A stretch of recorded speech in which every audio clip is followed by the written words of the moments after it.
Good morning, good morning, good morning. A very good morning, all of you. Good morning, Mohit, Anand, Kunal, Ohit, Pawan, Rajनीश, निशार, लोकेश, मेघना, योगेश, गजेंद्र, शाहिल, विकी, इंद्रजीत, राहुल, पवन, अर्जुन, पल्लवी, हर्षित, मेहमा, राजकुमारी, राम, अभिषेक, मुकेश, युवराज, चंदन, रितु, नितेश, अवधेश, राजकुमारी, सौरभ, पवन, रजनीश, दिव्या, पारुल, आकांक्षा, प्रेरणा, रोहित, शिखा, वर्षा, आकांक्षा, आराधना, देवेश, अंशु, लॉग, Dheeraj, Rathi, Chetan, Raja, Shyam. A very good morning, all of you. Good morning, good morning, good morning. A very good morning. हाँ जी, तो भाई हम लोग कहाँ तक पहुंच चुके थे? क्या पढ़ रहे थे? वेन डायग्राम, वेन आरेख, है ना? हम लोगों ने कल वेन डायग्राम टॉपिक स्टार्ट किया था, मतलब परसों वेन आरेख, और हम टाइप 1 कैटेगरी के क्वेश्चंस कर चुके हैं, और हम टाइप 1 कैटेगरी का कोई भी क्वेश्चन कर सकते हैं. लेकिन वेन डायग्राम में बेटा, वेन डायग्राम में कुछ ऐसे क्वेश्चंस होते हैं जो कंप्लीटली ऑप्शंस पे डिपेंड करते हैं. वो कंप्लीटली ऑप्शंस पे डिपेंड करते हैं. हम उन क्वेश्चंस को विदाउट ऑप्शंस नहीं बना सकते. ठीक है, हम उन क्वेश्चंस को विदाउट ऑप्शंस नहीं बना सकते हैं. ठीक है, तो टाइप 1 कैटेगरी के सारे क्वेश्चंस हम लोग कर चुके हैं. अब चलते हैं हम टाइप 2 और टाइप 3. और बेटा ये जो टाइप 2 कैटेगरी है ना, ये तो सबसे इजीएस्ट है, ये सबसे सिंपल है टाइप 2 कैटेगरी. देखो टाइप 2 कैटेगरी में होता क्या है, बाउंड्री के बेसिस पर हम अपने क्वेश्चंस को बना सकते हैं. जैसे यहाँ पर एक ट्राइंगल की बाउंड्री है, और इस त्रिभुज के अंदर जितने भी हैं वो सभी के सभी कौन है? इंजीनियर्स है. इस त्रिभुज के अंदर जितने भी नंबर्स होंगे वो सारे के सारे इंजीनियर्स हैं. ठीक है, ये एक रेक्टेंगल की बाउंड्री है. इस रेक्टेंगल के अंदर जितने भी हैं वो सभी के सभी डॉक्टर्स हैं. ये क्वेश्चन में गिवन है. ठीक है, ये सर्किल है. इस सर्किल के अंदर जितने भी लोग हैं वो सभी के सभी आर्किटेक्ट हैं. ये क्वेश्चन में गिवन है. अब यहाँ पे कुछ नंबर्स लिखे गए हैं, 50, 60, 70. ठीक है, 10, 15, 20. ये नंबर्स लिखे गए हैं यहाँ पर, और इन नंबर्स के बेसिस पर हमसे कुछ क्वेश्चंस पूछे जाएंगे और उन क्वेश्चंस के आंसर्स हमें देने हैं. तो ये टाइप 2 कैटेगरी का क्वेश्चन होता है, और मुझे ये क्वेश्चन सबसे इजी लगता है, सबसे आसान, बेहद आसान. क्वेश्चंस में कुछ करना ही नहीं है, बस बाउंड्री के बेसिस पर हम अपने क्वेश्चंस के आंसर दे सकते हैं. ठीक है, बाउंड्री. जल्दी से आप इस फिगर को बना लो बेटा, और नंबर्स लिख लो सारे. जल्दी से बना लो इस फिगर को, सारे नंबर्स नोट डाउन कर लो फटाफट से.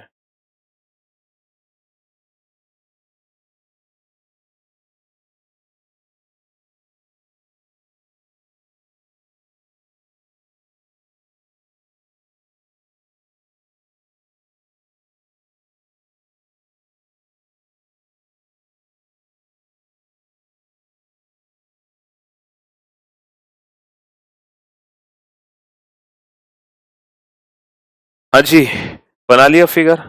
अब जरा इस फिगर से रिलेटेड देखो क्वेश्चन किस तरीके से एग्जाम में पूछे जाएंगे. पहला क्वेश्चन लिखो बेटा इस फिगर से रिलेटेड, फर्स्ट क्वेश्चन. ठीक है, how many engineer are there, how many engineer are there that are how many engineer are there that are only doctor, that are only doctor. इस क्वेश्चन का answer हम क्या देंगे?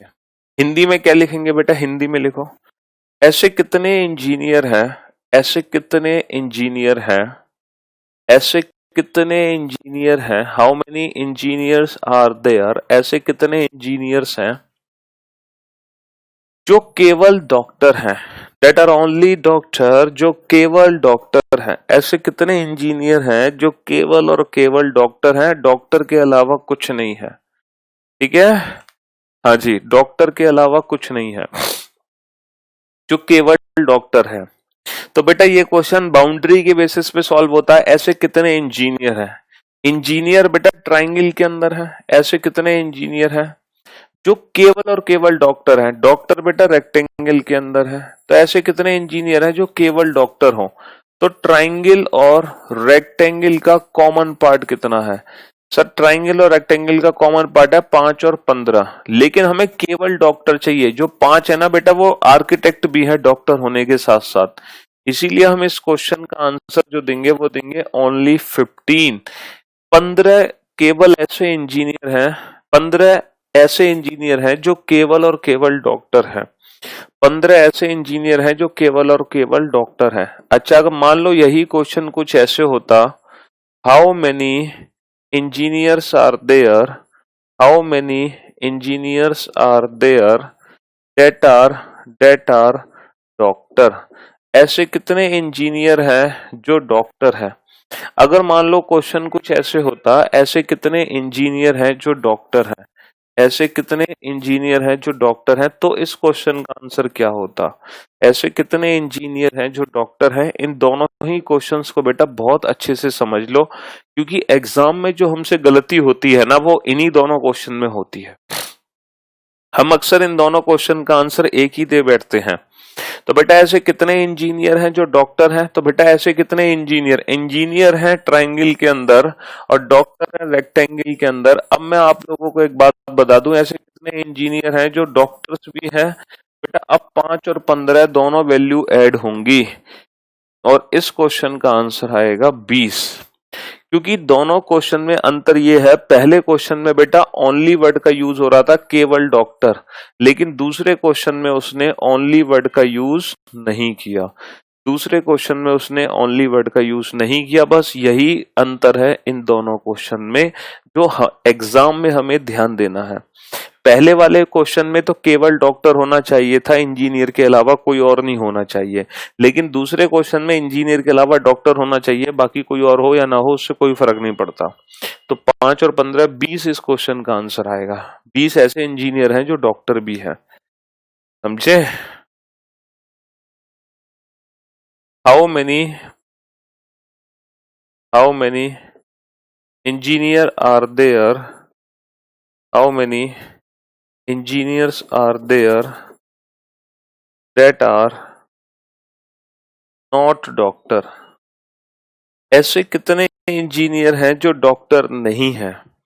ऐसे कितने इंजीनियर हैं जो डॉक्टर नहीं है।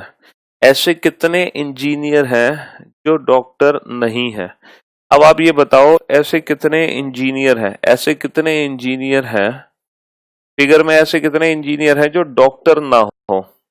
तो फिगर के हिसाब से अगर हम इंजीनियर्स को देखें तो बेटा इंजीनियर है ट्राइंगल के अंदर, त्रिभुज के अंदर, त्रिभुज के अंदर, और हमें करना है जो डॉक्टर ना हो। जो डॉक्टर ना हो तो त्रिभुज से बेटा ये वाला पोर्शन हटा दो, त्रिभुज से ये डॉक्टर वाला पोर्शन हटा दो, इंजीनियर से डॉक्टर को बाहर निकाल दो, त्रिभुज से रेक्टेंगल हटा दो, तो बचे कितने? 10 और 50 60। तो हमारे क्वेश्चन का आंसर कितना आ जाएगा? 60। 10 + 50 60। तो बेटा 60 ऐसे इंजीनियर हैं जो डॉक्टर नहीं है ना। 60 ऐसे इंजीनियर हैं जो डॉक्टर नहीं है। तो इसमें से इंजीनियर ट्राइंगल में से रेक्टेंगल वाला पोर्शन हटा दो। तो ये क्वेश्चंस बेटा बाउंड्री को देखते देखते ही सॉल्व हो जाते हैं। किसको देखते देखते? बाउंड्रीज को। How many only engineers are there, बेटा केवल इंजीनियर्स कितने हैं, केवल इंजीनियर्स कितने हैं, जो केवल और केवल इंजीनियर्स हैं, इंजीनियर के अलावा कुछ नहीं है। How many only engineers are there, तो ओनली इंजीनियर्स की बात करें तो बेटा केवल इंजीनियर कितने हैं? केवल इंजीनियर 50 है। केवल कितने इंजीनियर हैं? केवल इंजीनियर 50 है। और अगर क्वेश्चन होता how many engineers are there, how many engineers are there, कुल कितने इंजीनियर हैं। मान लो क्वेश्चन होता how many engineers are there, कुल कितने इंजीनियर हैं, तो इस क्वेश्चन का आंसर कैसे देंगे? तो मेरे भाई अगर हमसे पूछा है how many engineers are there, इसका मतलब ये है हमें टोटल इंजीनियर चाहिए, यानी कि टोटल इस बाउंड्री के अंदर जितने भी लोग हैं वो सारे इंजीनियर ही तो है। तो बेटा कुल कितने इंजीनियर हैं? 10 और 50 और 5 और 15, ये सब इंजीनियर हैं। 10 50 5 15, तो हमारे क्वेश्चन का आंसर आ गया 80। ठीक है मेरे भाई, तो बस, तो ये जो क्वेश्चन होता है टाइप सेकंड कैटेगरी का, ये बाउंड्री के बेसिस पे होता है। फिगर आपको एग्जाम में बेटा बना के दिया जाता है, और अक्सर एक क्वेश्चन एग्जाम से पूछा जाता है इस टाइप से, वेन डायग्राम से। ये वाला क्वेश्चन मतलब फ्रीक्वेंटली आता है एग्जाम में, हमेशा ही आता है, लगभग एक क्वेश्चन तो डेफिनेटली आता ही आता है, एक क्वेश्चन तो डेफिनेटली इस टाइप टू कैटेगरी से पूछते ही पूछते हैं। ठीक है मेरे भाई, तो ये क्वेश्चन हम बाउंड्री के बेसिस पे सॉल्व कर सकते हैं बड़े प्यार से।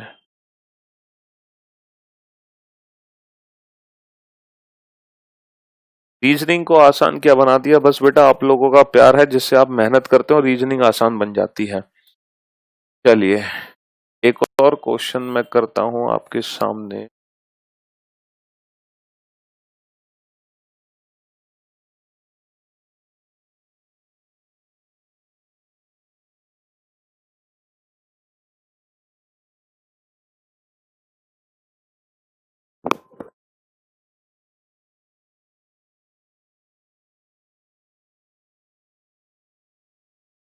ये है, ये फिगर बना हुआ है बेटा, ठीक है, ये फिगर बना हुआ है। ये जो सर्किल रिप्रेजेंट करता है, ये रिप्रेजेंट करता है बेटा बॉयज को, क्या? अच्छा, ये जो रिप्रेजेंट करता है, ये रिप्रेजेंट करता है एजुकेटेड लोगों को, पढ़े लिखे लोगों को, शिक्षित लोगों को, शिक्षित, एजुकेटेड, शिक्षित। सर्किल रिप्रेजेंट करता है लड़कों की संख्या को, ट्राइंगल रिप्रेजेंट करता है शिक्षित लोगों को, ठीक है, और ये रिप्रेजेंट करता है डॉक्टर्स को, और ये रिप्रेजेंट करता है इंजीनियर्स को, ये रिप्रेजेंट करता है इंजीनियर। अब यहाँ पे कुछ नंबर्स हैं बेटा, नंबर्स हैं 20, 15, 10, 5,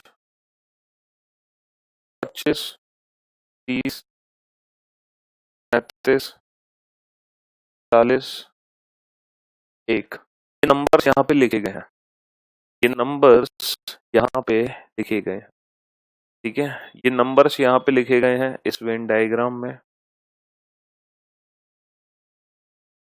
और एक और नंबर यहाँ पे लिखा गया है 50।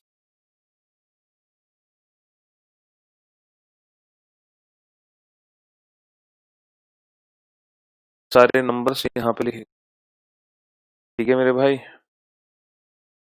अब क्वेश्चन हमसे क्या पूछा है इस फिगर से रिलेटेड, क्वेश्चन हमसे पूछा है how many educated boys, how many educated boys are, how many educated boys are doctors but not engineer. Hindi में लिखो बेटा, ऐसे कितने शिक्षित लड़के हैं, ऐसे कितने शिक्षित लड़के हैं, ऐसे कितने शिक्षित लड़के हैं जो कि डॉक्टर हैं परंतु इंजीनियर नहीं। ऐसे कितने शिक्षित लड़के हैं, ऐसे कितने शिक्षित लड़के हैं, है ना, ऐसे कितने शिक्षित,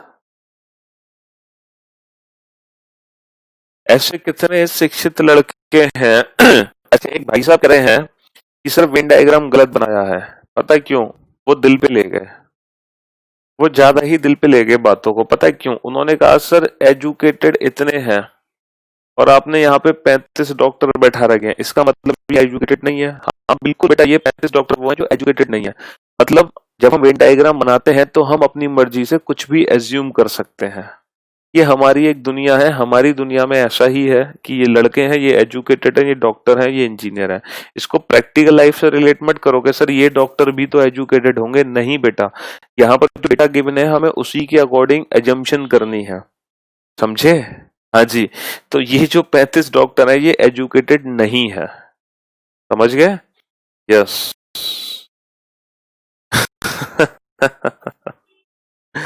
तो ऐसे कितने शिक्षित लड़के हैं जो डॉक्टर हैं परंतु इंजीनियर नहीं है?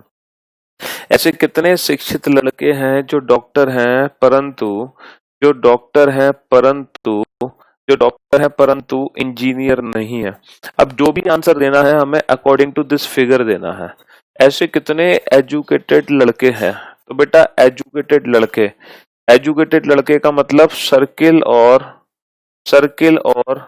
ट्राइंगल का कॉमन पार्ट होना चाहिए, सर्किल और ट्राइंगल का कॉमन पार्ट, क्योंकि एजुकेटेड लड़के हो गए बेटा 15, 10 और 5। एजुकेटेड लड़के कितने हैं बेटा?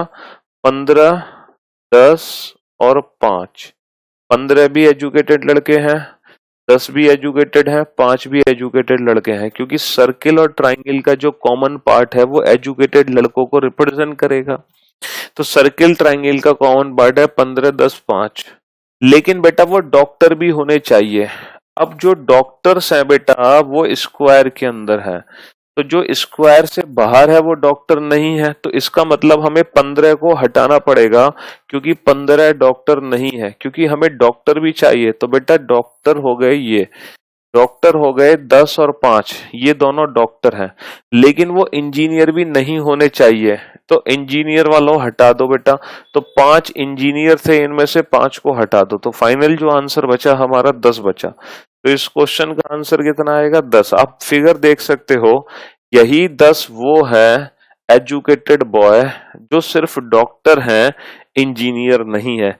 ये 10 वो हैं जो एजुकेटेड बॉय है जो कि सिर्फ और सिर्फ डॉक्टर है, इंजीनियर नहीं है। तो ये क्वेश्चन बेटा according to figure, according to boundary solve होते हैं टाइप 2 सेकंड कैटेगरी के क्वेश्चंस, और बेहद आसान होते हैं। इनसे आसान कोई और क्वेश्चन है ही नहीं इस चैप्टर में, वेन डायग्राम चैप्टर में, क्योंकि ये बाउंड्री को देखते देखते सॉल्व हो जाते हैं। मेरे भाई, एक भाई साहब हम पे आरोप लगा रहे हैं, ठीक है। उनका आरोप ये है कभी 11:15 बजे तो कभी 11 बजे क्लास स्टार्ट होती है। अच्छा, मेरा आपसे एक क्वेश्चन है बेटा, आप ये बता दो 11:15 बजे सिर्फ कल ही क्लास स्टार्ट हुई थी, और रीजन आपको पता है, ट्विटर कैंपेनिंग के चक्कर में। इसके अलावा कब इससे पहले आपकी क्लास 11:15 बजे स्टार्ट हुई? आप बेटा डेली क्लास आपकी एग्जैक्ट 11 o'clock स्टार्ट होती है, एग्जैक्ट 11 बजे। सिर्फ कल का दिन ऐसा था जब हमारी क्लास 11:15 से स्टार्ट हुई, और रीजन भी आपको पता था, ट्विटर कैंपेनिंग। उसके बाद भी आप ऐसी बातें कर रहे हो यार, अच्छा नहीं लगता है। चलिए कोई बात नहीं है, कुछ तो लोग कहेंगे, लोगों का काम है कहना, छोड़ो बेकार की बातों को, कहीं बीत ना जाए। हाँ जी।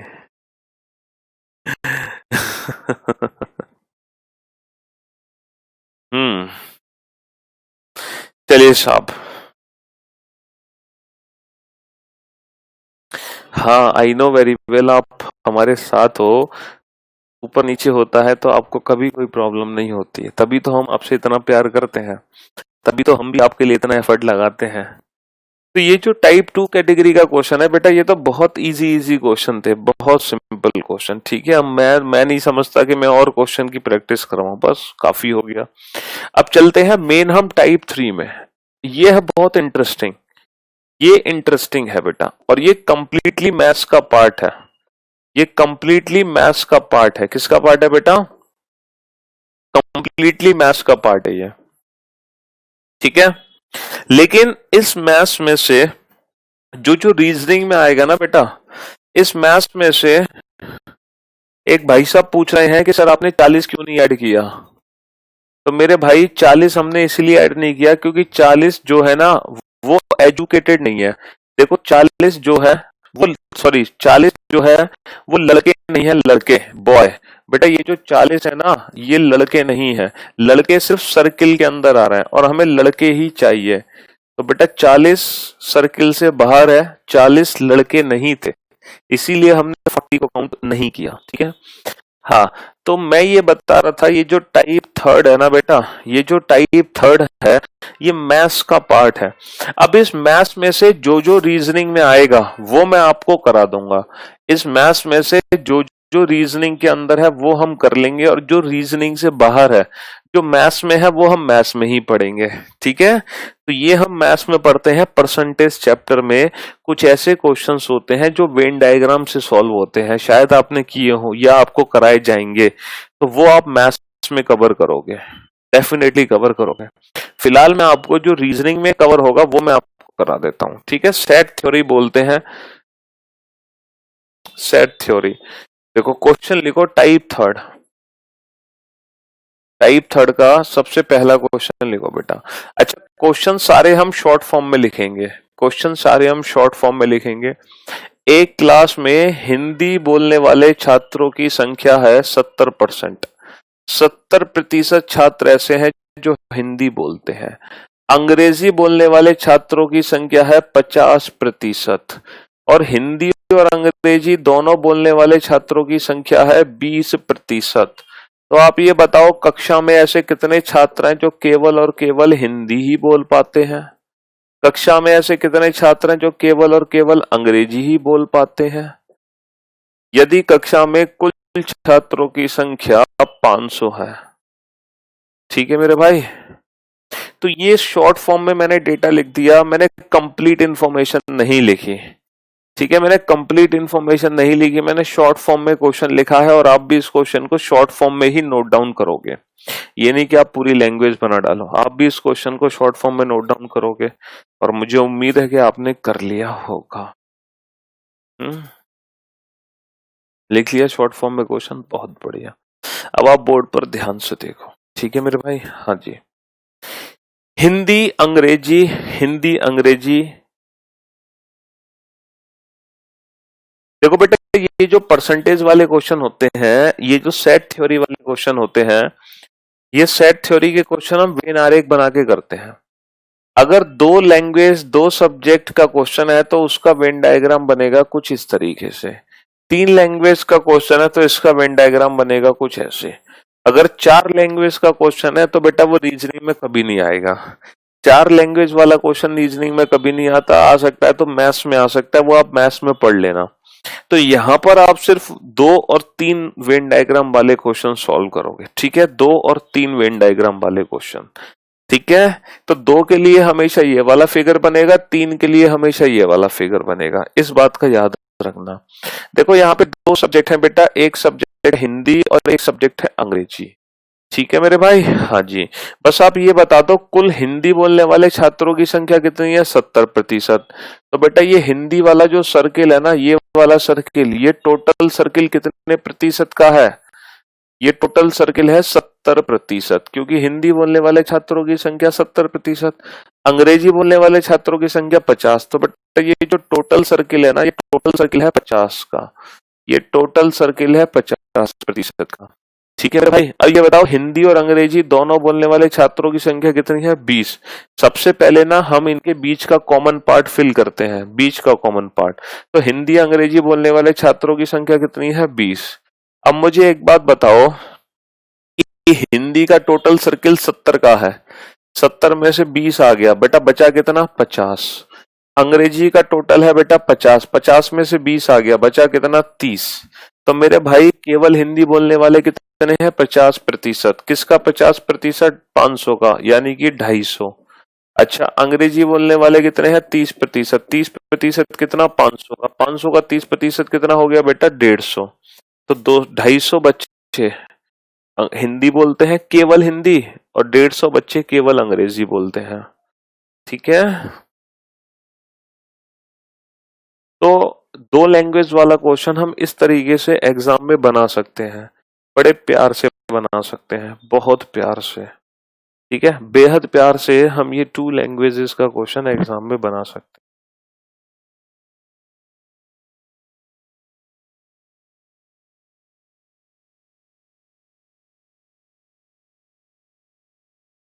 ठीक है, 2 लैंग्वेज के क्वेश्चन में कोई दिक्कत नहीं है। जो मेन क्वेश्चन है ना, जो हमें सीखना है बेटा, वो सीखना है हमें 3 लैंग्वेज के लिए।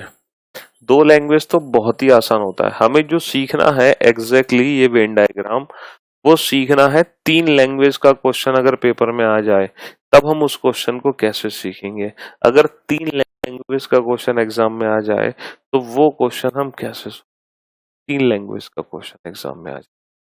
ठीक है, हाँ जी, चलिए। तो सेकंड क्वेश्चन नोट डाउन करो बेटा। दूसरा क्वेश्चन, एक क्लास में मैथ्स में पास होने वाले छात्रों की संख्या थी, मैथ्स में पास होने वाले छात्रों की संख्या थी 30, अंग्रेजी में पास होने वाले छात्रों की संख्या थी 50, रीजनिंग में पास होने वाले छात्रों की संख्या थी 80। ठीक है, हाँ जी, रीजनिंग में तो पास हो गई होगी बेटा तुम। अच्छा, और मैथ्स और अंग्रेजी दोनों सब्जेक्ट में पास होने वाले छात्रों की संख्या थी, मैथ्स और अंग्रेजी दोनों सब्जेक्ट में पास होने वाले छात्रों की संख्या थी 5, अंग्रेजी और रीजनिंग में पास होने वाले छात्रों की संख्या थी 15, रीजनिंग और मैथ्स में पास होने वाले छात्रों की संख्या थी 10, और इंग्लिश, रीजनिंग और मैथ तीनों सब्जेक्ट में पास होने वाले छात्रों की संख्या थी 2। अब आप ये बताओ, ऐसे कितने छात्र हैं जो केवल और केवल अंग्रेजी में पास हुए, और ऐसे कितने छात्र हैं, मतलब कुल कितने छात्र हैं कक्षा में। ये 2 क्वेश्चन के आंसर हमें देने हैं। केवल रीजनिंग में पास होने वाले छात्रों की संख्या और कुल छात्रों की संख्या कितनी है। तो बेटा ये क्वेश्चन है 3 वेन डायग्राम का। ये क्वेश्चन कितना है, ये क्वेश्चन 3 वेन डायग्राम का है। तो अब 3 वेन डायग्राम का क्वेश्चन कैसे सॉल्व होगा। 3 वेन डायग्राम का क्वेश्चन ऐसे सॉल्व होगा, जब ये वाला सर्किल ये बनाओगे, एक रीजनिंग के लिए बना लो, एक मैथ्स के लिए बना लो, एक अंग्रेजी के लिए बना लो। रीजनिंग में टोटल कितने हैं, ये टोटल 80 है। मैथ्स में टोटल कितने हैं, मैथ्स के टोटल 30 है। अंग्रेजी में टोटल कितने हैं, 50 है। बेटा सबसे पहले इसको जब फिल करो तो ये बीच का कॉमन पार्ट फिल करना, करो, कोशिश करो।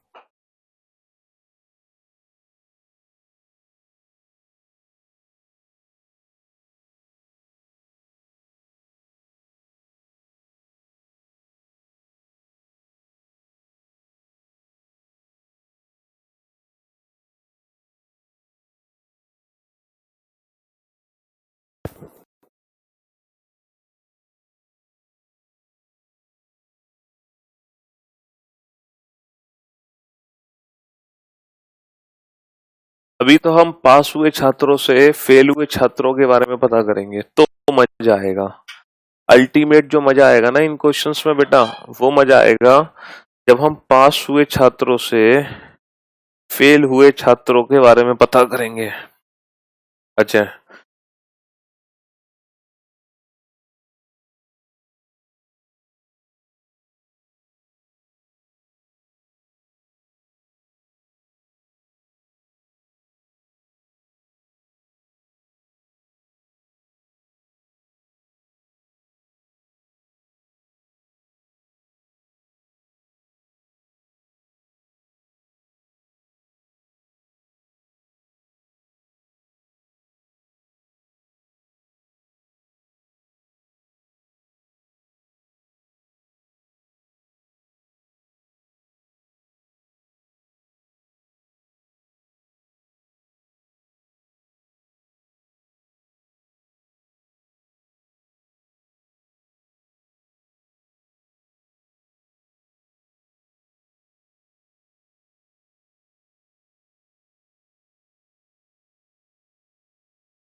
हाँ जी, हो गई सॉल्व। हाँ भैया, कहाँ गए? आपके दिल में है और कहाँ गए? अपने दिल में झांक के देखो, अपने दिल में एक बार झांक कर देखो, आपके दिल में ही है और कहीं नहीं गए हम। हाँ जी, तो बेटा सबसे पहले हम तीनों का कॉमन पार्ट फिल करेंगे। इंग्लिश, रीजनिंग, मैथ्स, तीनों में पास होने वाले कितने हैं? 2। अब आप लोग मेरी बात बेहद ध्यान से सुनना बेटा, बेहद ध्यान से। रीजनिंग और मैथ्स में 10 है बेटा, रीजनिंग और मैथ्स में 10 है। तो ये जो रीजनिंग और मैथ्स का कॉमन पार्ट है ना बेटा, रीजनिंग मैथ्स का कॉमन पार्ट ये 10 है, 10।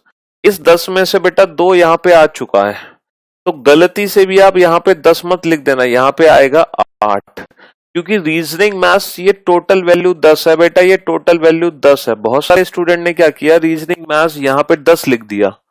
बेटा ये टोटल वैल्यू 10 थी, तो 2 आ चुका है, बचा कितना? 8। अच्छा, इंग्लिश रीजनिंग का है 15, तो बेटा ये टोटल वैल्यू 15 है। इंग्लिश रीजनिंग की ये टोटल वैल्यू 15 है, 15 में से 2 आ गई, बची कितनी? 13। अच्छा, मैथ्स अंग्रेजी कितना है? 5। तो बेटा ये मैथ्स और अंग्रेजी की टोटल वैल्यू 5 है, ये टोटल वैल्यू 5 में से 2 आगे बची कितनी? 3। ठीक है मेरे भाई। अब ये बताओ, रीजनिंग कुल 80 है, तो ये पूरा सर्किल 80 का होना चाहिए। 80 में से 8 और तो 10, 80 में से 8 और तो 10, 10 और 13 23 आ गए, बचा कितना बेटा? 57, 57, 57। तो 57 जो स्टूडेंट्स हैं वो ऐसे हैं जो केवल और केवल रीजनिंग में ही पास हुए हैं, जो केवल और केवल रीजनिंग में ही पास हुए हैं। ठीक है मेरे भाई। अच्छा, ये बताओ, ये टोटल सर्किल कितना है? 30 का। 30 में से 8 और तो 10 और 3 13 आ गए, बचे कितने बेटा? 17। ये टोटल सर्किल कितना है? 50 का। 50 में से 13 और 2 15 और 3 18 आ गए, बचे कितने? 32। तो हमसे पूछा है कि कुल कितने लड़के हैं, कुल कितने छात्र हैं। तो बेटा ये टोटल जो नंबर्स दिखाई दे रहे हैं ये जोड़ दो, यही टोटल है हमारा, ये सब कुछ आपस में जोड़ दो। तो बेटा जोड़ना शुरू करो। 57 plus 8 plus 2 plus 13 plus 17 plus 3 plus 32। अच्छा, आप लोग एक बार ध्यान से सुनना मेरी बात आप लोग बेहद ध्यान से सुनना। आप लोगों को एक बात पता है, ये पूरा सर्किल कितना है? 80। तो इसके अंदर जितने भी नंबर्स है ना, सारे नंबर्स टोटल सम होकर 80 बनाएंगे। तो ये जो नंबर्स थे ना बेटा, ये चारों नंबर टोटल सम होकर हमेशा 80 ही बनाएंगे, क्योंकि ये टोटल 80 है। तो हम डायरेक्ट कर सकते थे 80, 17 और 3 20, 80 और 20 100, 100 और 32 132। डायरेक्ट आंसर आ सकता था 80 और 20 100 और 32 132। तो 132 is the right answer. 132 is the right answer. तो 3 वेन डायग्राम का क्वेश्चन आएगा तो हम उसको ऐसे भर सकते हैं। 3 वेन डायग्राम का क्वेश्चन आएगा तो हम उसको ऐसे भर सकते हैं। समझ गए मेरी बात कि नहीं समझे?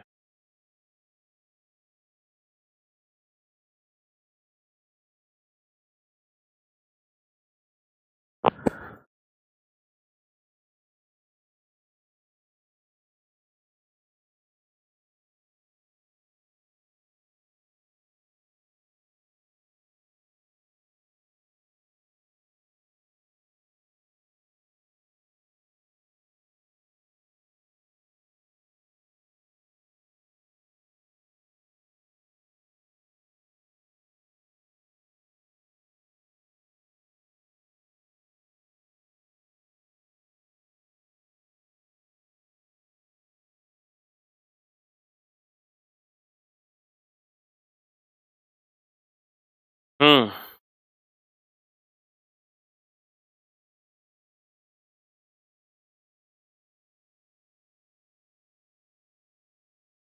3 वेन डायग्राम के क्वेश्चन को हम ऐसे फिल कर सकते हैं।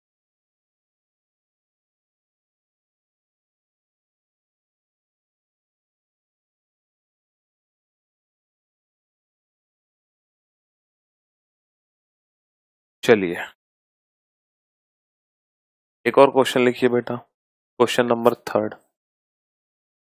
एक क्लास में हिंदी बोलने वाले छात्रों की संख्या थी 50, अंग्रेजी बोलने वाले छात्रों की संख्या थी 40। ठीक है,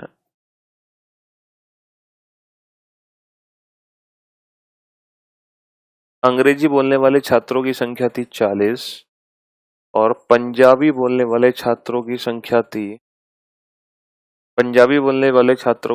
थी 60। ठीक है, हाँ जी। और कुल छात्रों की संख्या थी, कुल छात्रों की जो संख्या थी 130। कुल छात्रों की संख्या थी 100। अच्छा, हिंदी और अंग्रेजी बोलने वाले छात्रों की संख्या थी 5। अंग्रेजी और पंजाबी बोलने वाले छात्रों की 15 और नहीं, अंग्रेजी और पंजाबी बोलने वाले छात्रों की संख्या 10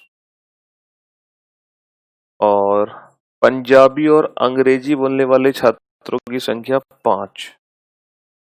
ठीक है,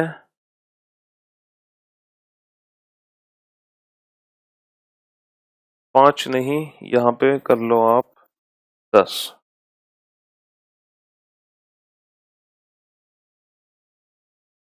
तो ये बताओ, हिंदी, अंग्रेजी और पंजाबी तीनों लैंग्वेज बोलने वाले छात्रों की संख्या कितनी है? हिंदी, अंग्रेजी और पंजाबी तीनों लैंग्वेज बोलने वाले छात्रों की संख्या कितनी है? करो क्वेश्चन सॉल्व। आपको टोटल हिंदी पता है, टोटल अंग्रेजी पता है, टोटल पंजाबी पता है और टोटल छात्रों की संख्या पता है। हिंदी अंग्रेजी 5, अंग्रेजी पंजाबी 10, पंजाबी अंग्रेजी सॉरी पंजाबी और हिंदी है बेटा, ये पंजाबी और हिंदी, पंजाबी और हिंदी, पंजाबी और हिंदी 10। तो आपको बताना है कि ऐसे कितने छात्र हैं जो तीनों ही लैंग्वेज बोलते हैं। आपको बताना है कि ऐसे कितने छात्र हैं जो तीनों ही लैंग्वेज बोलते हैं, तीनों की कॉमन लैंग्वेज। हाँ जी, तीनों लैंग्वेज बोलने वाले कितने होते हैं? तीनों लैंग्वेज बोलने वाले कितने होते हैं ये बताना है भाई। हाँ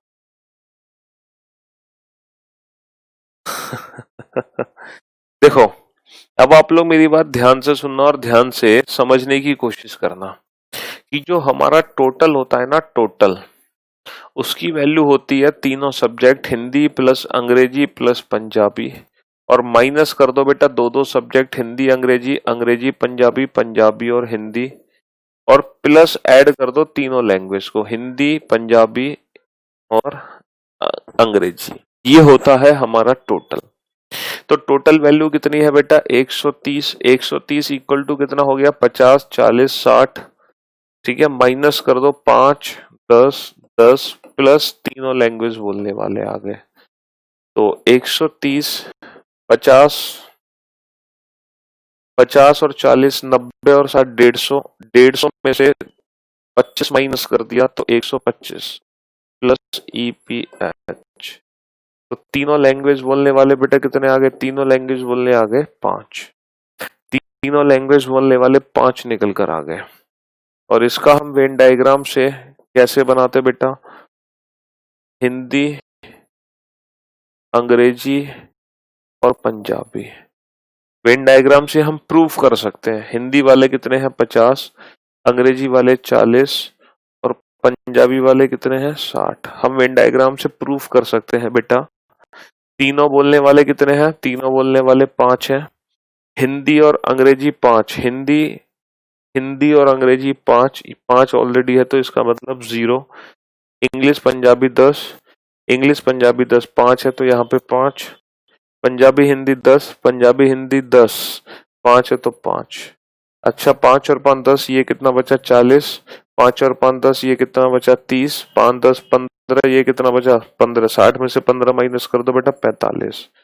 तो ये टोटल जो वैल्यू है ना हमारी, अब ये टोटल जो वैल्यू है, ये टोटल वैल्यू बननी चाहिए 130 के बराबर।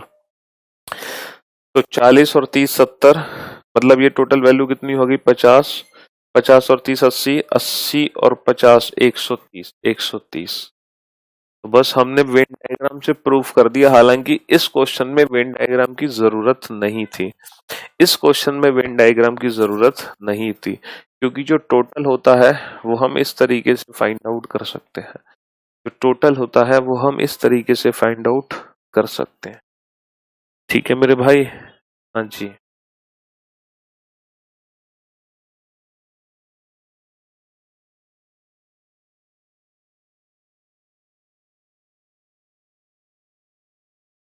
बट इस क्वेश्चन में हमें वेन डायग्राम की जरूरत नहीं थी। अच्छा, अभी तो हम बेटा पास हुए छात्रों की संख्या बता रहे हैं।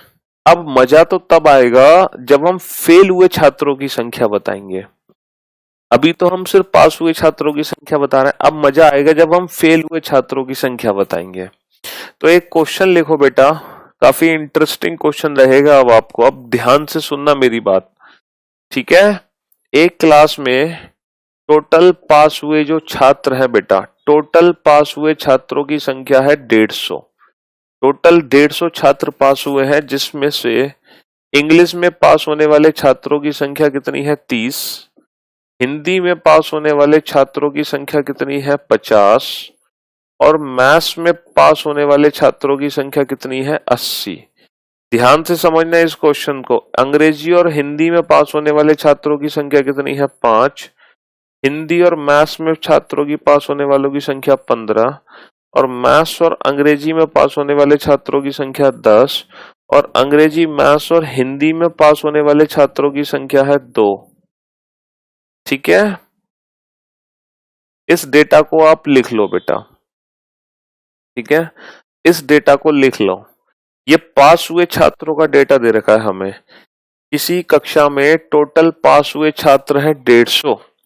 टोटल पास्ड स्टूडेंट है 150, जिसमें अंग्रेजी में पास होने वाले, हिंदी मैथ्स, अंग्रेजी Hindi, Hindi maths, maths English, तीनों सब्जेक्ट में।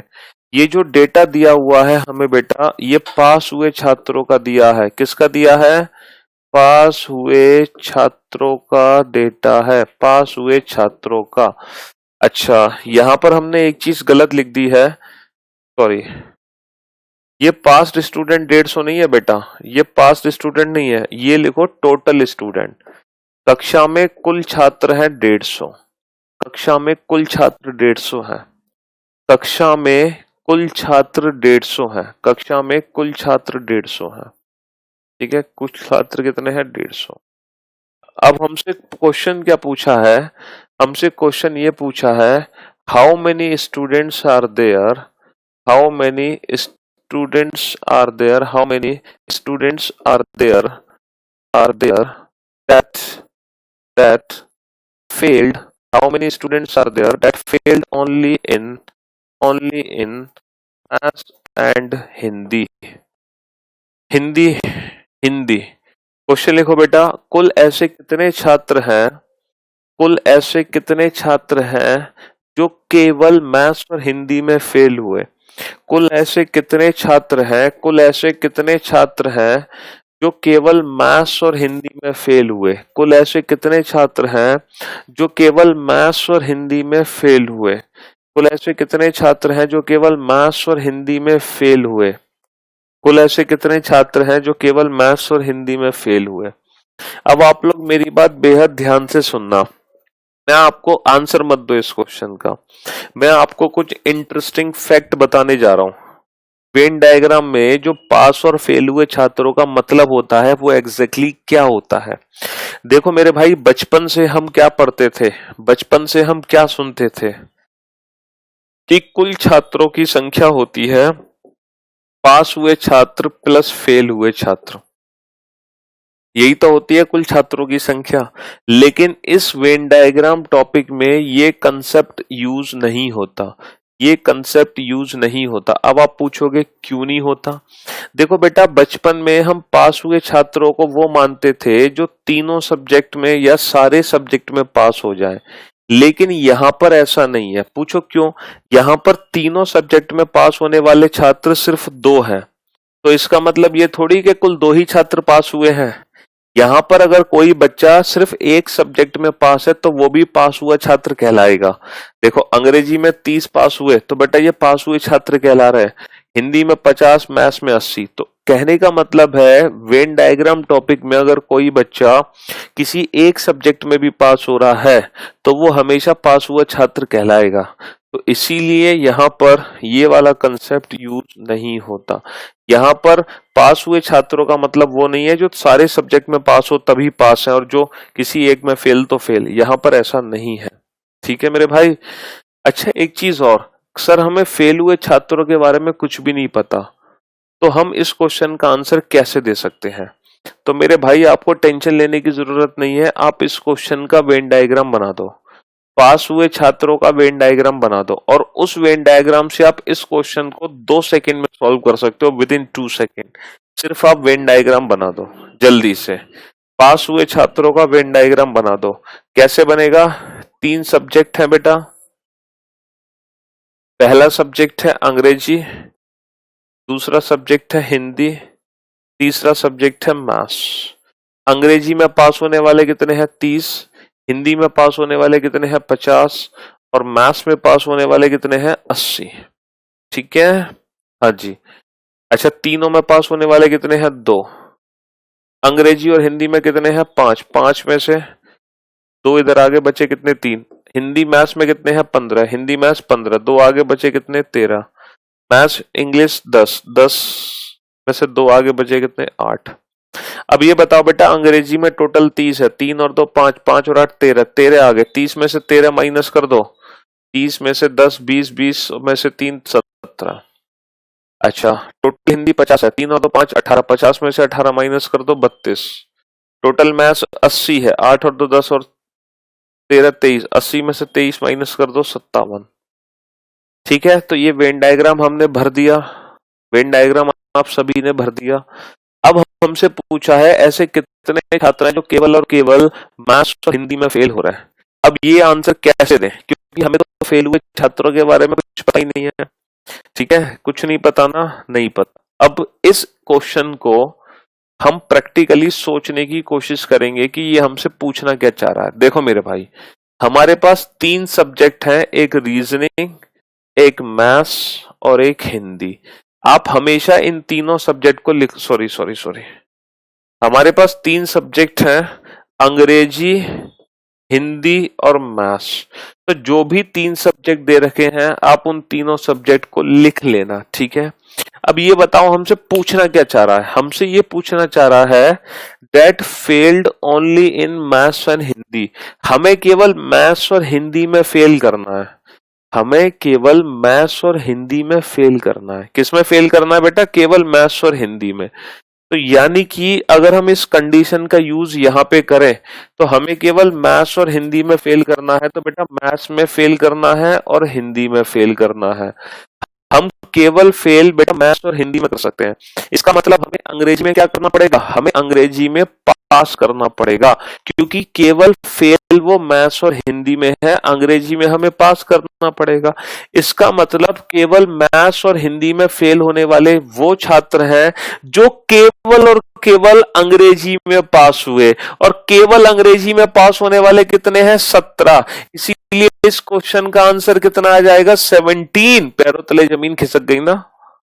तो ये था एक लाजवाब कंसेप्ट। यही मैं आपको बता रहा था कि जब हम पास हुए छात्रों से फेल हुए छात्रों के बारे में पता करते हैं, अल्टीमेट कंसेप्ट यहाँ पे निकल आता है। तो केवल हिंदी और मैथ्स में वही बच्चे फेल होंगे जो केवल अंग्रेजी में पास होंगे, और केवल अंग्रेजी में पास होने वाले कितने हैं? 17। तो इस क्वेश्चन का आंसर होगा ओनली 17।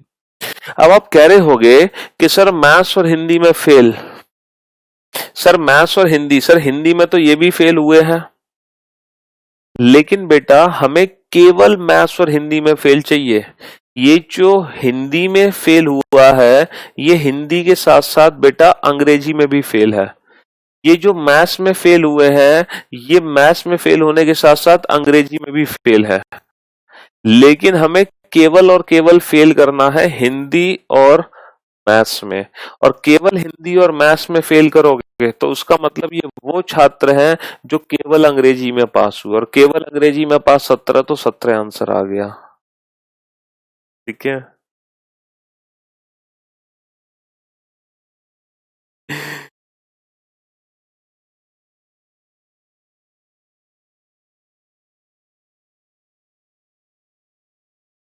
चलो दूसरे क्वेश्चन का आंसर देना, सेकंड क्वेश्चन का आंसर देना इसी इंफॉर्मेशन से रिलेटेड, सेकंड क्वेश्चन का आंसर देना इसी इंफॉर्मेशन से रिलेटेड, तो और अल्टीमेट मजा आएगा। अगर आप सेकंड क्वेश्चन का आंसर दे लो तो और अल्टीमेट मजा आएगा। लिखो बेटा दूसरा question, how many students are there that failed only in English and Hindi. ऐसे कुल कितने छात्र हैं जो केवल और केवल हिंदी और अंग्रेजी में फेल हुए? ऐसे कुल कितने छात्र हैं जो केवल और केवल हिंदी और अंग्रेजी में फेल हुए? ऐसे कुल कितने छात्र हैं जो केवल और केवल हिंदी और अंग्रेजी में फेल हुए? बेटा अगर आप अपना दिमाग ना लगाओ, मेरा दिमाग यूज करो, तो आप क्वेश्चन को बड़े प्यार से सॉल्व कर सकते हो। हिंदी अंग्रेजी मैथ्स, अंग्रेजी हिंदी मैथ्स। अब बेटा ये जो कंडीशन है ना वो यहाँ पे यूज करो, ये कंडीशन यहाँ पे यूज करो। हमें चाहिए that failed only in English and Hindi, केवल इंग्लिश और हिंदी में फेल हो। तो बेटा इंग्लिश में फेल करना पड़ेगा हमें और फेल करना पड़ेगा हिंदी में। लेकिन क्या मैं मैथ्स में फेल कर सकता हूँ? सर मैथ्स में मुझे पास करना पड़ेगा, क्योंकि ये वो क्वेश्चन है कि केवल और केवल हिंदी और अंग्रेजी में फेल करना है। तो केवल हिंदी और अंग्रेजी में वही बच्चे फेल हो सकते हैं जो केवल और केवल मैथ्स में पास हो। बेटा बात तो वही है। अगर मैं आपसे बोलूं केवल मैथ्स में कौन बच्चे पास हुए, तो बेटा केवल मैथ्स में वही पास हो रहे हैं जो केवल हिंदी और अंग्रेजी में फेल हो रहे हैं। दोनों का मतलब एक ही होता है। और केवल मैथ्स में पास होने वाले कितने हैं? 57। इसीलिए इस क्वेश्चन का आंसर कितना आ गया? 57। इसीलिए इस क्वेश्चन का आंसर कितना आ गया? 57। लाजवाब, अल्टीमेट, शानदार, जबरदस्त, जिंदाबाद। अगर एक और क्वेश्चन का आंसर दे दिया आपने तो फिर मजा आ जाएगा। That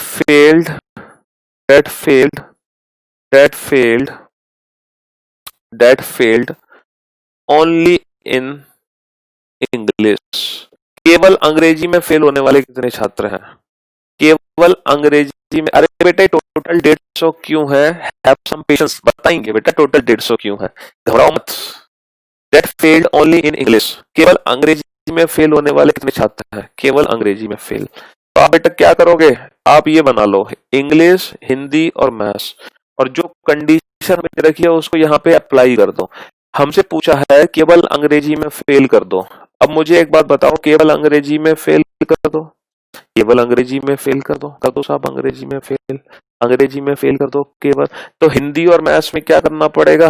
हमारी मजबूरी हो जाएगी हिंदी और मैथ्स में पास करना, क्योंकि केवल अंग्रेजी में फेल करना और किसी में फेल नहीं करना। यानी कि ये वो छात्र हैं जो केवल और केवल हिंदी और मैथ्स में पास हो रहे हैं। ये वो छात्र हैं जो केवल और केवल हिंदी और मैथ्स में पास हो रहे हैं। और हिंदी और मैथ्स में पास होने वाले छात्रों की संख्या, केवल हिंदी और मैथ्स में पास होने वाले छात्रों की संख्या है 13। केवल हिंदी और मैथ्स में पास होने वाले छात्रों की संख्या है 13। केवल हिंदी और मैथ्स में पास होने वाले छात्रों की संख्या है 13। ठीक है मेरे भाई, मेरे दोस्त, मेरे लाल जी, यही तो अल्टीमेट कंसेप्ट था। तो बेटा ये कंसेप्ट अब समझ में आएगा जब आप तीनों सब्जेक्ट के नाम लिखो,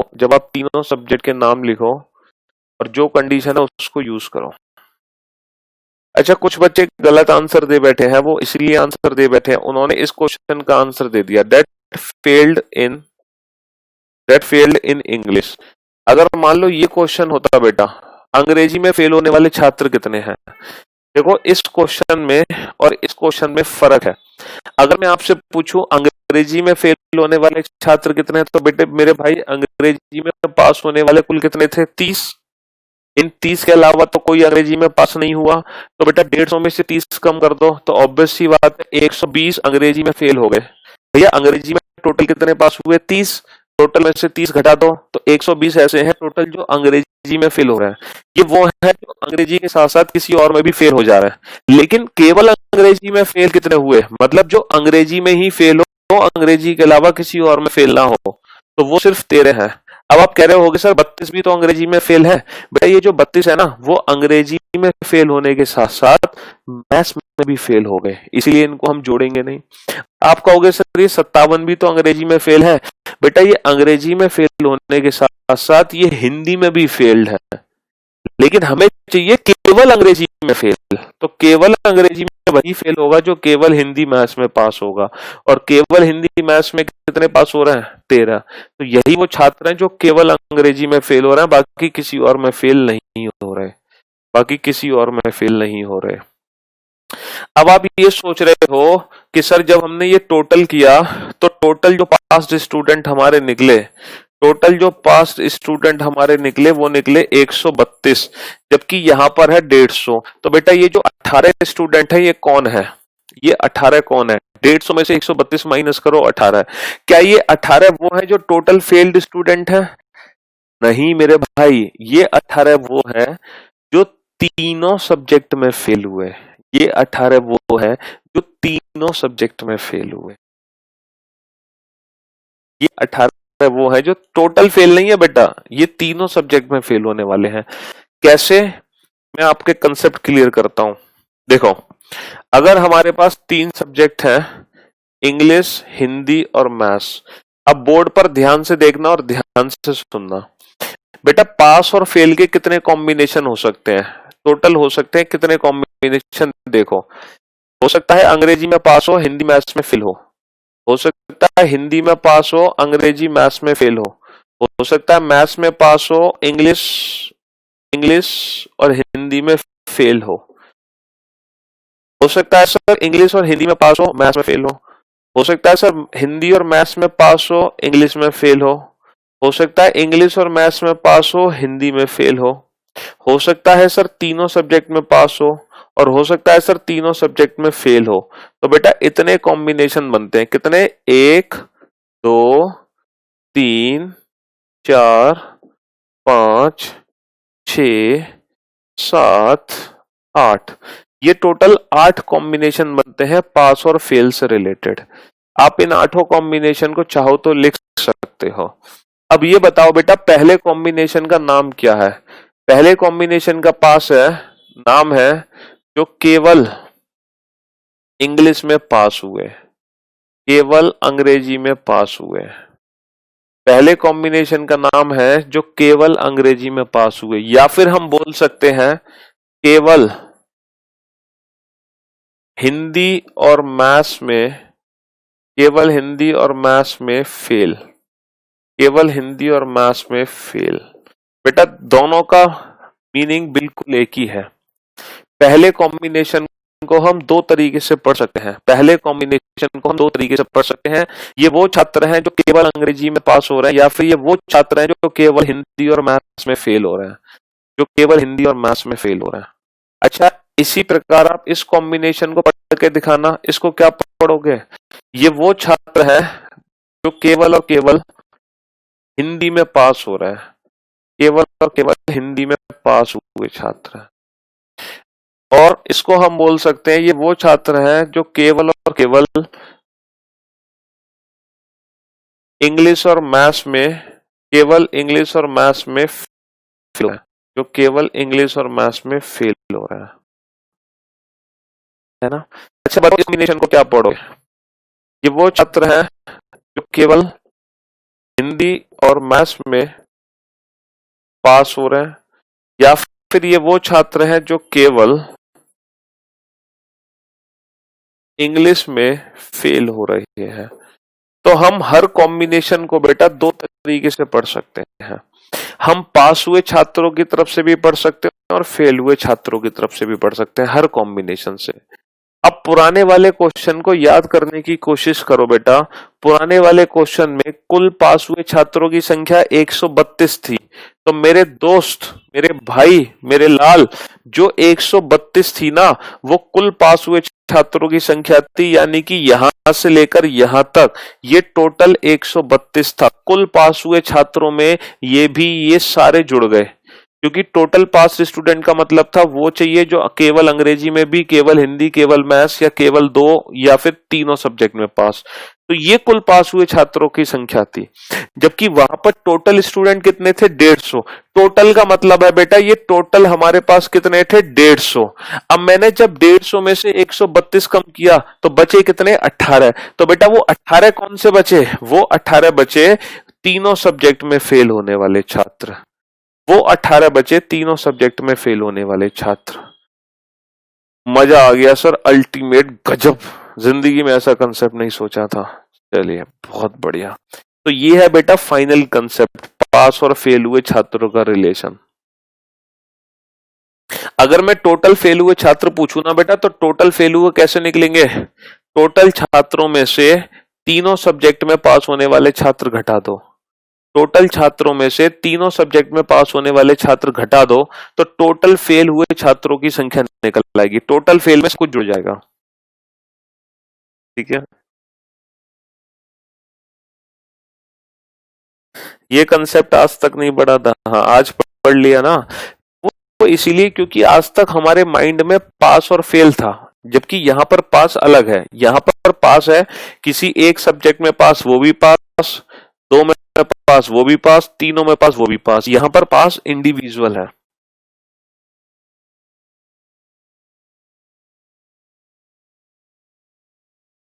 कोहराम मचा दिया सर आज तो, हाँ। तो हम हर कॉम्बिनेशन को बेटा पास और फेल की नजर से पढ़ सकते हैं। हम हर कॉम्बिनेशन को पास और फेल की नजर से देख सकते हैं, चाहे कॉम्बिनेशन हो, चाहे कोई भी कॉम्बिनेशन हो, हर कॉम्बिनेशन को हम पास और फेल की नजर से देख सकते हैं। चलो अब अपने फिगर पे लौट कर आते हैं। अब इस फिगर से हम पास और फेल दोनों कॉम्बिनेशन का आंसर देंगे। बताओ बेटा ये 17 कौन से छात्र हैं? सर ये 17 वो छात्र हैं जो केवल अंग्रेजी में पास हो रहे हैं। अच्छा, इसको अगर फेल हुए छात्रों की तरफ से पढ़ना हो तो कैसे पढ़ेंगे? सर ये 17 वो स्टूडेंट हैं जो केवल अंग्रेजी में पास हुए या फिर केवल हिंदी और मैथ्स में फेल हुए। ये वो छात्र हैं जो केवल हिंदी में पास हुए। केवल हिंदी में पास हुए इसका मतलब केवल हिंदी में पास हुए इसका मतलब केवल अंग्रेजी और मैथ्स में फेल हुए। ये वो छात्र हैं जो केवल मैथ्स में पास हुए। केवल मैथ्स में पास हुए इसका मतलब केवल अंग्रेजी और हिंदी में फेल हुए। ये वो छात्र हैं जो केवल इंग्लिश और हिंदी में पास हुए। केवल इंग्लिश हिंदी पास होने वाले मतलब केवल मैथ्स में फेल होने वाले छात्र। ये वो छात्र हैं जो केवल इंग्लिश और मैथ्स में पास हुए। केवल इंग्लिश मैथ्स में वही पास होंगे जो केवल हिंदी में फेल होंगे। ये वो छात्र हैं जो केवल हिंदी और मैथ्स में पास हुए। केवल हिंदी मैथ्स में वो पास होंगे जो केवल अंग्रेजी में फेल हुए। ठीक है जी हाँ।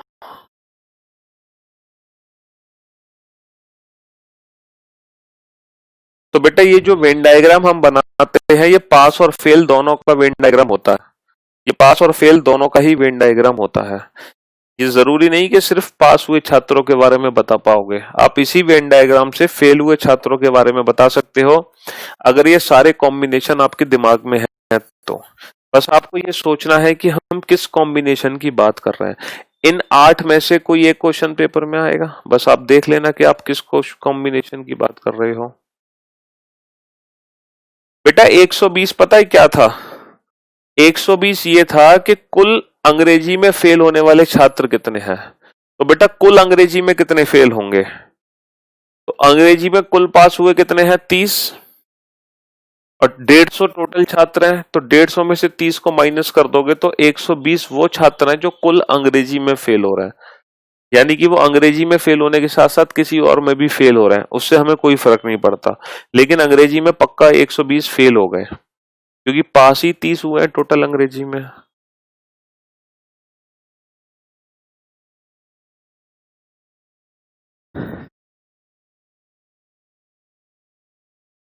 चलो अब एक रिलैक्स माइंड से एक नया क्वेश्चन सॉल्व करते हैं, बिल्कुल एकदम रिलैक्स माइंड से। किसी कक्षा में टोटल छात्र हैं 200, ठीक है।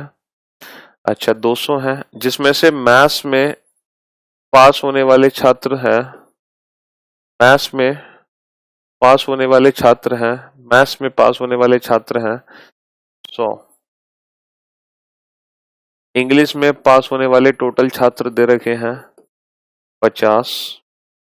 और फिजिक्स में टोटल पास हुए छात्र दे रखे हैं, फिजिक्स में टोटल पास हुए छात्र हैं 60। मैथ्स अंग्रेजी में टोटल पास हुए छात्र दे रखे हैं 15। अंग्रेजी और फिजिक्स में टोटल पास हुए छात्र दे रखे हैं 10। और फिजिक्स और मैथ्स में टोटल पास हुए छात्र दे रखे हैं 5। और मैथ्स, अंग्रेजी और फिजिक्स तीनों सब्जेक्ट में पास हुए छात्रों की संख्या दे रखी है 2। आप जल्दी से वेन डायग्राम बनाओ। जब एक बार वेन डायग्राम बना लोगे ना, तब मैं आप लोगों से क्वेश्चन पूछूंगा। जल्दी से वेन डायग्राम बना लो बेटा, जल्दी से, जल्दी से वेन डायग्राम बना लो फटाफट से। हाँ जी, क्योंकि जब आप वेन डायग्राम बना लोगे ना, तो फिर मैं आपसे क्वेश्चन पूछूंगा। मुझे सिर्फ ये बता दो, तीनों सब्जेक्ट में फेल होने वाले छात्र कितने हैं? पहला क्वेश्चन है, मैथ्स, अंग्रेजी और फिजिक्स तीनों सब्जेक्ट में फेल होने वाले छात्र कितने हैं? जो तीनों सब्जेक्ट में फेल हो चुके हैं, तीनों सब्जेक्ट में फेल होने वाले छात्र कितने हैं?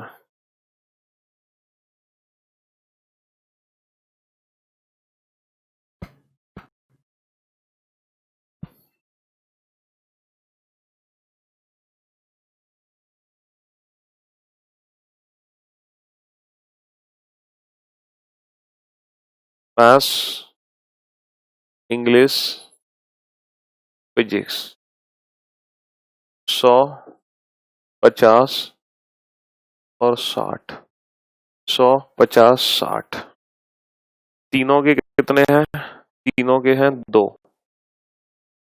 फिजिक्स मैथ 5, फिजिक्स और मैथ 5, 5 में से तो आगे बचा कितना? 3। इंग्लिश फिजिक्स 10, इंग्लिश फिजिक्स 10, 10 में से 2 आगे बचा कितना? 8। मैथ्स इंग्लिश 15, मैथ्स इंग्लिश 15, 15 में से 2 आगे बचा कितना? 13। अच्छा, 3 और 2 5 और 13 18, 100 में से 18 कम करो बेटा 82। 13 और 2 15 और 23, 50 में से 23 कम करो, 50 में से 23 कम करो बेटा, कितना आ गया? 27। ठीक है, हाँ, 3 और 5 और 13, 60 में से 13 कम करो, कितना आ गया? 47। अब क्वेश्चन पूछा है तीनों में फेल होने वाले छात्र कितने हैं? तो बेटा टोटल पास स्टूडेंट निकाल लो। टोटल पास कितने हैं उसको टोटल में से घटा दो। टोटल पास हुए छात्र कितने? ये वैल्यू पूरी 100 है, 100। और बेटा 3 इधर जोड़ दो, 3 इधर जोड़ दो, तो 100 और 30 130, 130 और 50 180, 180 और 2 182। टोटल पास 182। तो 82 में 200 में से 182 माइनस कर दो, आंसर कितना आ गया? 18। आंसर कितना आ गया? 18। तो 18 वो स्टूडेंट हैं जो तीनों सब्जेक्ट में फेल हुए। बस मैं आपसे 2 क्वेश्चन पूछूंगा, आप अगर उन दोनों क्वेश्चन के आंसर दे दो तो फिर समझ लो आप परफेक्ट हो गए। फेल्ड नहीं, 3 क्वेश्चन पूछूंगा, 3। फेल्ड ओनली इन इंग्लिश,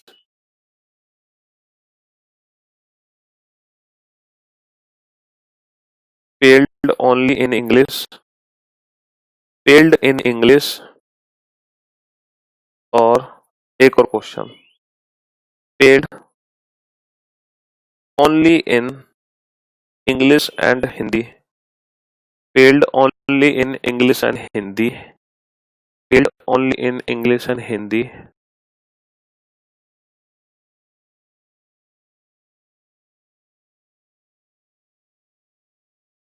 और एक चौथा क्वेश्चन और, failed in English and Hindi. बस अगर ये 4 क्वेश्चन के आंसर आपने दे दिए, मजा आ जाएगा, अल्टीमेट। टोटल 210 कैसे हो गए भाई मेरे? अच्छा अच्छा अच्छा, बस जस्ट जस्ट 13। हाँ सही तो है, 82 10, सही तो है बेटा। ये 100 हो गया, तो 3 इधर गया, 30, 100 और 30 130 और 50 180 और 2 182 तो है। 200 में से 182 माइनस कर दो, 18 बच गए ना। कहाँ दिक्कत है? सही तो है। हिंदी कहाँ है? अबे हिंदी नहीं है तो इसको फिजिक्स कर लो, physics, English physics, English physics.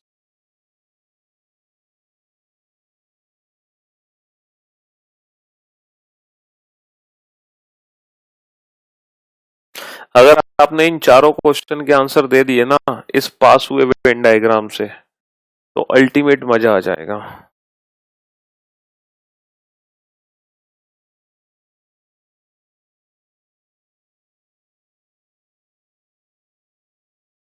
पास की संख्या 210। अबे 210 कहां से हो रही है भाई मेरे? ये टोटल कितने हैं?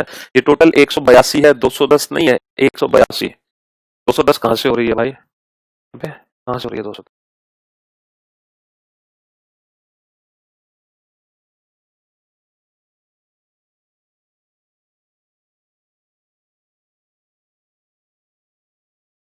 टोटल पास स्टूडेंट बेटा ये है, टोटल पास स्टूडेंट जब आप इनको काउंट करोगे बेटा, ये टोटल 210 है, लेकिन इसमें मैथ्स और इंग्लिश के कॉमन है ना 15। ये टोटल मैथ्स में पास होने वाले 100 थे, ये मैथ्स के साथ साथ अंग्रेजी में भी पास हुए हैं, तो बेटा ये 15 इसमें कॉमन आ रहा है। ये 10 कॉमन है, 5 कॉमन है, समझो बात को। तो बेटा तुम तो फिर तो अलग अभी अभी पढ़ा रहे हो, तुम तो फिर अभी अभी पढ़ा रहे हो क्लास में, तुम थोड़ा सा वेट करो, है ना? स्टार्टिंग से क्लास देखना, तब तुम्हारे को समझ आएगा। चलो अब लिखना बंद करो, अब बोर्ड पे देखो ध्यान से।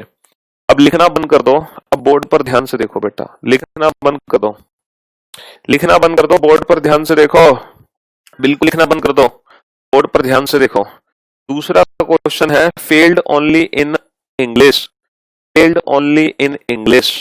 बेटा केवल अंग्रेजी में फेल चाहिए, अंग्रेजी, मैथ्स और फिजिक्स 3 सब्जेक्ट हैं। क्वेश्चन हमसे कह रहा है कि केवल अंग्रेजी में फेल होना चाहिए।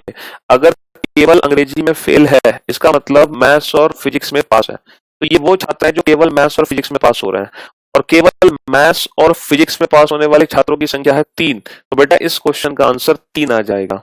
केवल मैथ्स और फिजिक्स में, केवल मैथ्स और फिजिक्स में पास होने वाले छात्रों की संख्या है 3, तो इस क्वेश्चन का आंसर 3 आ जाएगा। ठीक है। अच्छा तीसरा क्वेश्चन है बेटा फेल्ड इन इंग्लिश। इन दोनों ही क्वेश्चन में बेटा फर्क है, इन दोनों ही क्वेश्चन में फर्क है। ये केवल अंग्रेजी में फेल करने हैं और ये टोटल अंग्रेजी में फेल करना, मतलब ये केवल अंग्रेजी में फेल होने चाहिए, बाकी किसी में फेल नहीं होने चाहिए। इसमें क्या है, अंग्रेजी में फेल होने चाहिए, अंग्रेजी के साथ साथ किसी और में भी फेल हो सकते हैं, अंग्रेजी के साथ साथ किसी और में भी फेल हो सकते हैं। तो मुझे बताओ अंग्रेजी में पास होने वाले कितने हैं? 50। टोटल अंग्रेजी में पास होने वाले कितने हैं? 50। तो टोटल स्टूडेंट कितने हैं? 200। 200 में से 50 कम कर दो, 150। तो ये 150 वो छात्र हैं जो अंग्रेजी में फेल हो चुके हैं, ये 150 वो छात्र हैं जो टोटल अंग्रेजी में फेल हो चुके हैं। ये तो वो है जो केवल अंग्रेजी में फेल हुए, ये वो है जो टोटल अंग्रेजी में फेल हुए। टोटल मतलब अंग्रेजी के साथ साथ मैथ्स में भी फेल हो सकते हैं और फिजिक्स में भी फेल होंगे। ये केवल अंग्रेजी में फेल होंगे, बाकी किसी में फेल नहीं होंगे, बाकी किसी में फेल नहीं होंगे। तो इन दोनों क्वेश्चन में अच्छे से अंतर समझ लो, ये क्वेश्चन इस कंडीशन से निकलेगा और ये क्वेश्चन तो नॉर्मल कॉमन सेंस से निकलेगा। अंग्रेजी में टोटल पास 50 है, तो 200 में से 50 कम कर दो, 150। 150 अंग्रेजी में फेल हो गए, सिंपल सी बात है। लेकिन हम कहेंगे केवल अंग्रेजी में फेल होंगे, तो केवल अंग्रेजी में वो फेल होंगे जो केवल मैथ्स फिजिक्स में पास होंगे। चलो ये 2 क्वेश्चन समझ आ गए आपको, दूसरा और तीसरा। तो दूसरा तीसरा मैं यहाँ से हटा देता हूँ। अब जरा चौथे क्वेश्चन को समझो बेटा, फेल्ड ओनली इन। जब ओनली वर्ड यूज होता है ना बेटा, तो हम अपनी कंडीशन लिखना शुरू कर देते हैं, failed only in English and physics. तो बेटा 3 सब्जेक्ट तुरंत लिख लो। जब ओनली वर्ड यूज होता है, जैसे ही ओनली वर्ड यूज हो ना, फिर अपनी कंडीशन लिख लो, केवल इंग्लिश और फिजिक्स में फेल करना है, केवल इंग्लिश फिजिक्स में। इसका मतलब ये वो छात्र हैं जो केवल हिंदी में पास होंगे, हम हिंदी में इनको फेल नहीं कर सकते। ये वो छात्र हैं,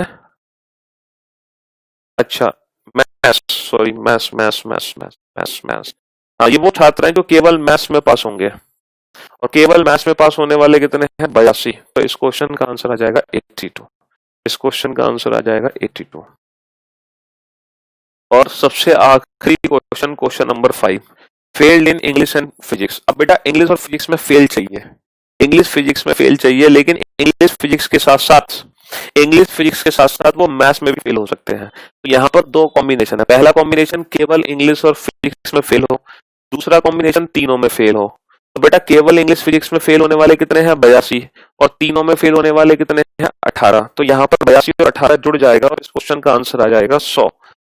ठीक है, क्योंकि भैया इंग्लिश और फिजिक्स में टोटल वो फेल होंगे जो टोटल मैथ्स में पास हो गए, नहीं सॉरी टोटल मैथ्स पास नहीं है इसमें 82। हाँ इंग्लिश और फिजिक्स में फेल होने वाले 2 कॉम्बिनेशन आ गए, एक तो वो जो केवल अंग्रेजी फिजिक्स में फेल हुए, दूसरा कॉम्बिनेशन जो तीनों में फेल हुए। तो इन दोनों में फेल होने वाले 82, तीनों में फेल होने वाले 18, 82 18 100। अब आप इन तीनों चारों पांचों क्वेश्चन को अच्छे से समझ लो, आराम से 2-2 3-3 बार 4-4 बार 5-5 बार कर लेना, उसके बाद आपके सारे डाउट्स दूर हो जाएंगे। ठीक है, जो मेन चीज थी ना बेटा वो ये है, जो मेन है वो ये है, इसको अच्छे से समझ गए तो सब कुछ क्लियर हो गया। ये है मेन आपका।